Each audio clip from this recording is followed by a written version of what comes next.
How I represent myself is an effect of a journey that I'm still on that journey. So you never know. I might suddenly dye my hair green or whatever scholar and say, this is me now.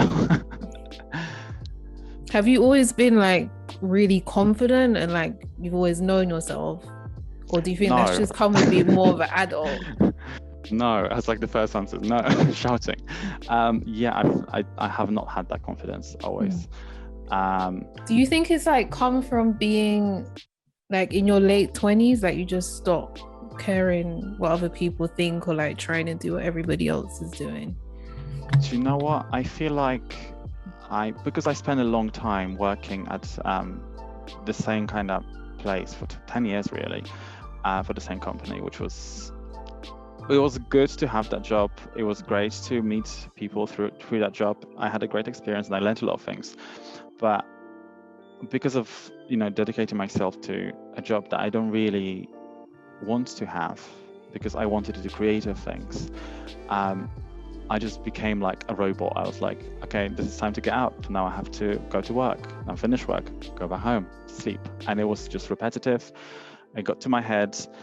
And yeah, confidence was also a problem. I feel like without believing in yourself, you can't really achieve anything. Because if you rely on other people's opinions, you're going to lose that confidence at some point, because one day is going to tell you, I don't like what you're doing and this is crap, whatever. And you're going to take that so personally, it's going to affect you to a point you're going to give up on your dreams.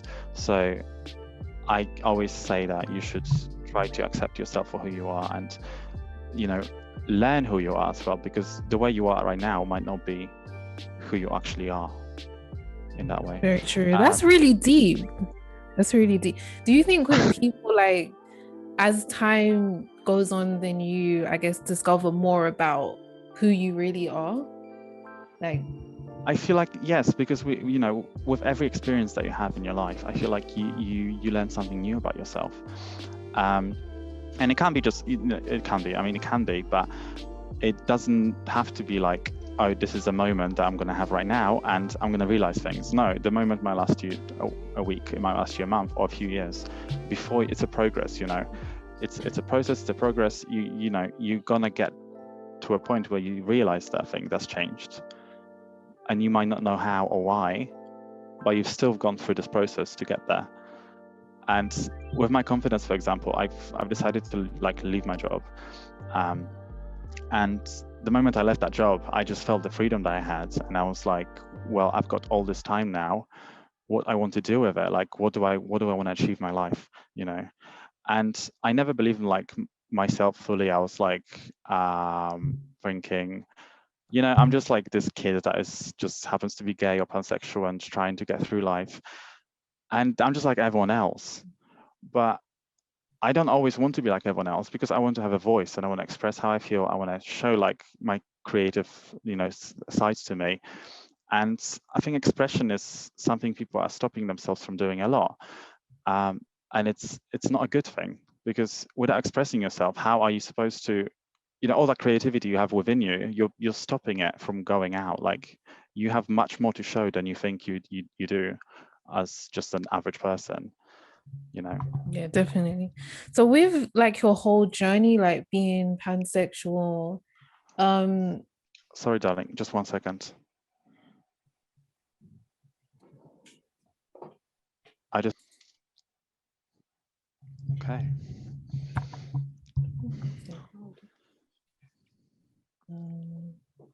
Comfortable in this chair. So you said you're pansexual, so what's your journey with that?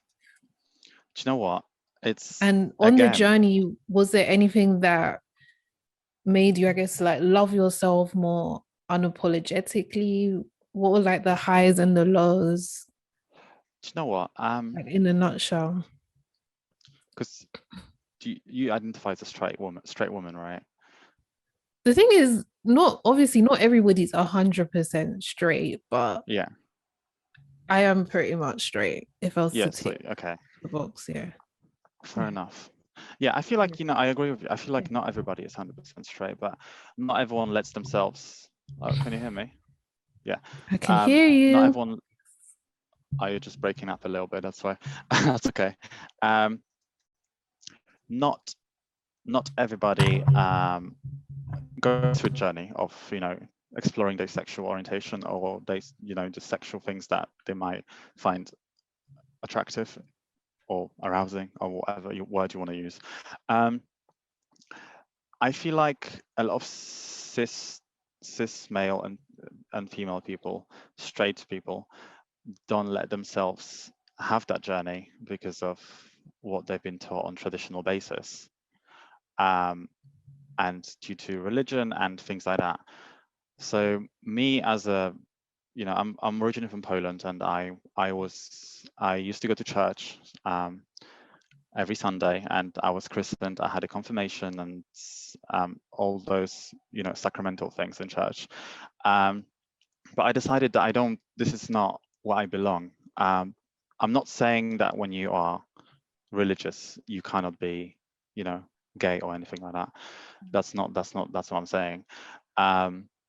But I think you should always allow yourself to explore yourself in every single way that possibly can. If it's not something that you want, that's totally fine as well. Nobody's forcing you to do it. But when it comes to my journey, so I was around 15, 16 when I thought that I might be bisexual. It was a bit of like, what am I feeling? What is this? I never had a feeling like this before. And it was quite difficult for me because in Poland we don't have sexual education, right?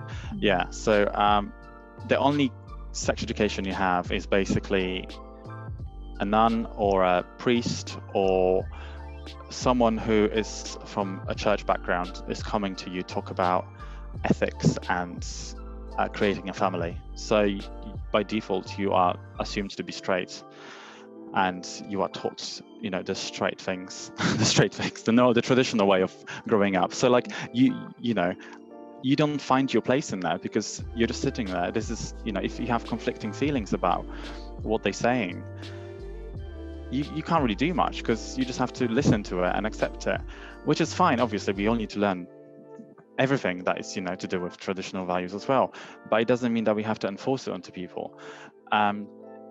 So I was very troubled in a way that I didn't know what it was. Luckily I had a lot of friends at the time when I was 15, 16 who were okay with people who were gay or trans or lesbian or whoever. They didn't care who you were, didn't care what you liked. They just wanted to have a good time all together and hang out as rebellious teenagers, drink some alcohol and dance to rock, pop, dance music, whatever, or R&B music. This is the music that I listen to mostly. Yeah, and it was great to find people like this. But then like a year later, my parents split up, and then my mom asked me the question if I want to move here, and it's like, well, I do, but it was difficult to me at the time because I was like, I have all these friends that accept me, and I feel good about myself. And I think during that process, when I had these people around me, I was accepting more that I might actually be gay, not bisexual. And it was the support of people that made me like, it just gave me the confidence to explore myself and be like, well, this is what it is, and I have to live with it.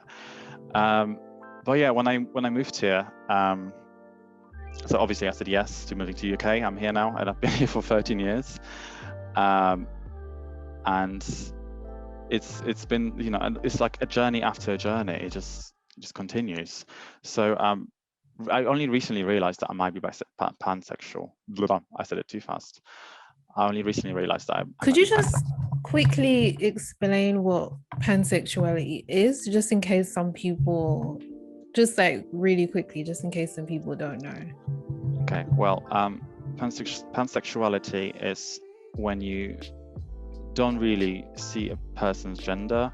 You are more attracted to how they are, like their soul. There's nothing to do with gender. You could be a cis male, you could be a trans man, you could be whoever you identify with. It doesn't matter.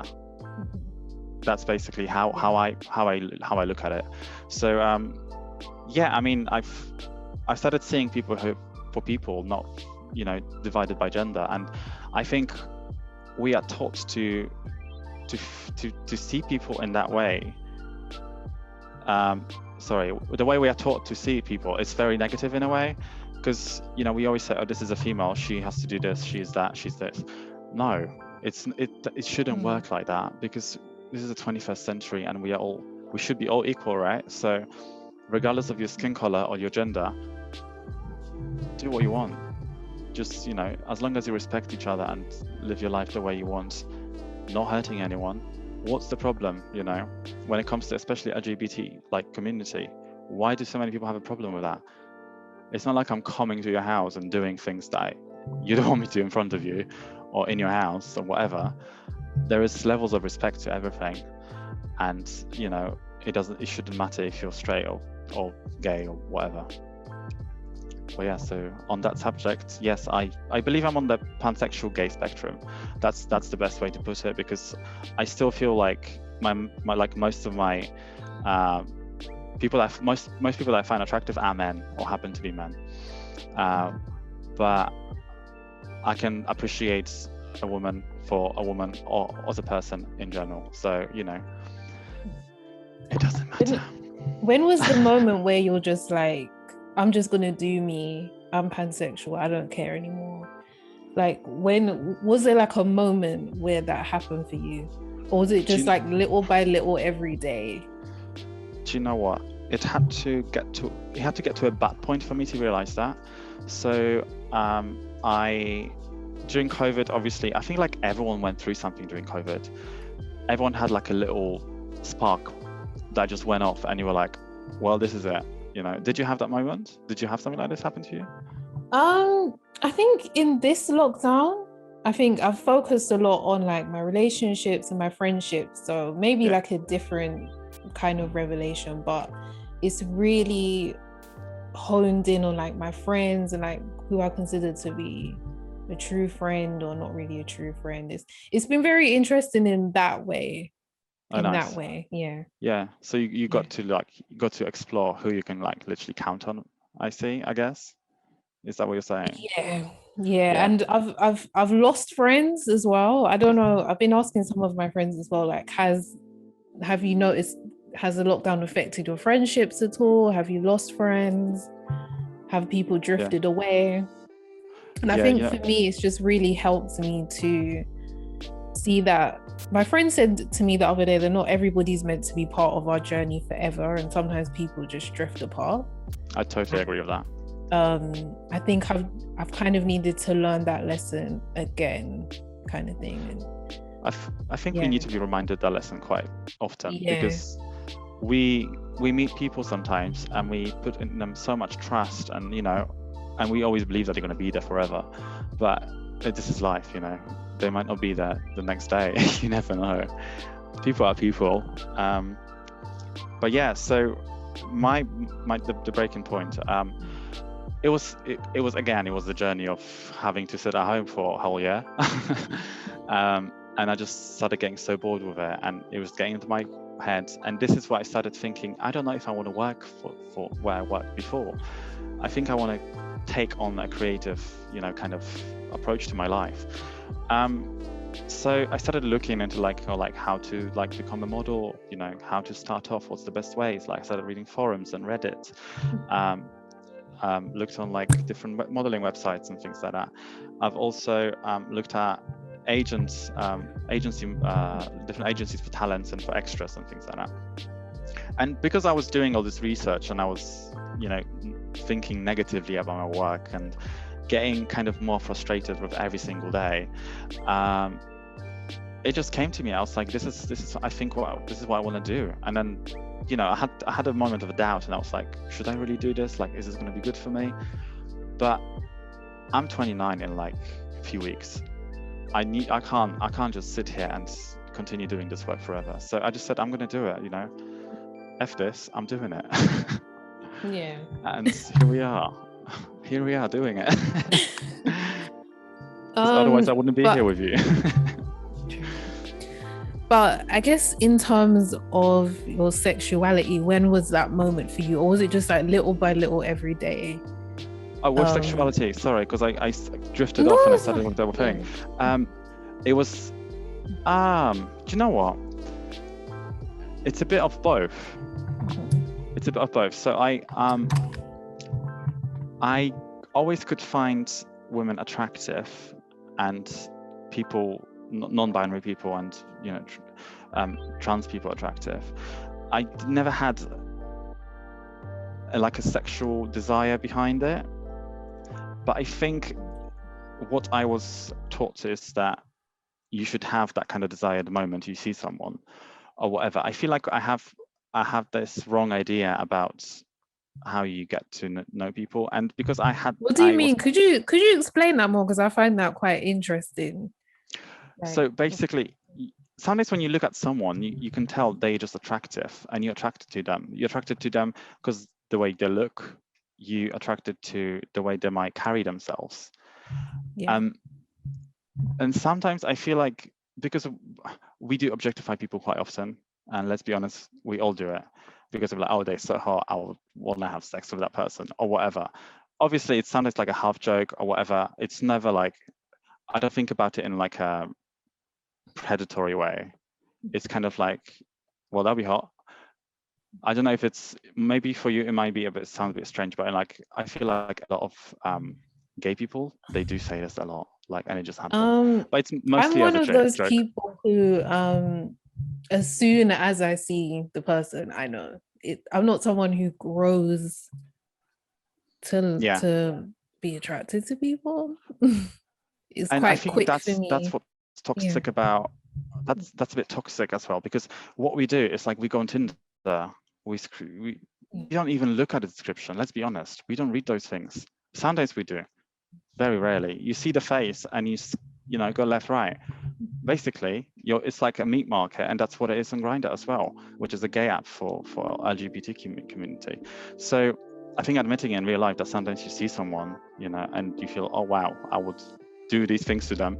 In your head, is, you know, it's not a negative thing, but we all do it, and it shouldn't really be happening. But life, we are people, right? So I lost my point here. I carried on for too long. Could you remind me the question, please? Sorry. Yeah, you basically said that you were attracted to women, but it was never really completely like a sexual attraction. Oh yeah. You said so when you were yeah, you said something about you thought that was that. Yeah, I think so do you know what, it's like I can appreciate beauty of a person, and I think I should stop saying female, male, because it doesn't really matter, but I think you can be beautiful in very different ways, and sometimes when you might not look beautiful, you know, physically, but your beauty is on the inside, and you can project that in a way that people will find you beautiful and attractive in both ways. But when it comes to like sexual attraction, it has to be connected to the personality, because just because someone's really hot doesn't mean that they're a good person, or that they can connect with you on level. I know people who can just, you know, go and meet up for sex, and that's you know, done deal and great. But I'm one of those people who would have to like spend some time together, like chat and like, you know, have a great like connection, even if it's something small, you know, if you can connect in any way. Now that you've said that to me, it helps me as well to understand a lot more about your sexuality. As now that you explain that, then that completely like the whole thing where you said you have to like get to know someone, and then for you to be I guess feel sexually compatible, you have to connect with that person's personality and their soul and all of that. So when you put it like that, it makes sense. I feel like what we think about a lot is we put sexual organs as like the very like towards the tops of like the thing. It's like, it's not about your what's between your legs. It's about what's in your head. This doesn't matter to me, for example. I'm gonna explode. I'm praying it doesn't explode. It's quite hot. I'm sweating right now. Like literally, it's like 29 degrees today.